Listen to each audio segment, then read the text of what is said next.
ሚኒስትር ጉዳያት ወጻኢ ኤርትራ አቶ ዓሊ ሰይድ ዓብደላ ናብ ጉዳያት ወጻኢ ካናዳ ሓላፊ ጉዳያት አፍሪካን ደቡብ አሜሪካን ሆን ዳቪድ ኪልገር ሎሚ ኣብ ቤት ጽሕፈቱ ተራኺቡ ኣዘራሪቡ ኣብ ትርክብ ክልቲኦም ወገናት ብዛዕባ ብሰንኪ ወራር ወያነ ካብ ዓድታቶም ተመዛቢሎም ዝተመዛበሉ ዜጋታት ጉዳይ ምምላስ ኤርትራውያን ስደተኛታት ካብ ሱዳን ምጥያስ ኣባላት ሓይልታት ምክልኻል ኤርትራ ምጽራይ ነተውቲ ወፍሪ ኣብ ሃብቲ ባሕርን ከምኡን ብዛዕባ እቲ ኣብ ኤርትራ ክካየድ ተሓሲቡ ዘሎ ቆጽራ ህዝቢ ሰፊሕ ሚኢት ኣካይዶም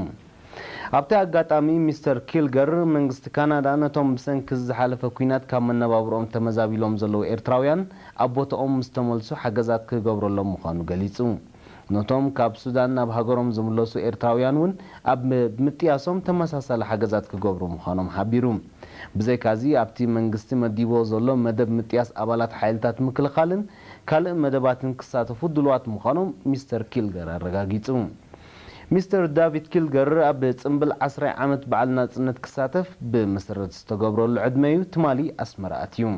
ንሱ ኣስመራ ኣብ ዝኣተወሉ እዋን ሚኒስትር ጉዳያት ወጻኢ አቶ ዓሊ ሰይድ ዓብደላ ዝርከብዎም ላዕለዎት ሰበስልጣን መንግስትን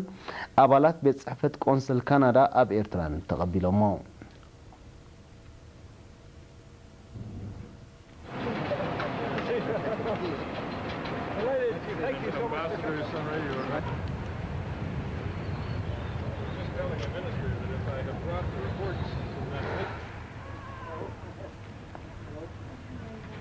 Thank you very much.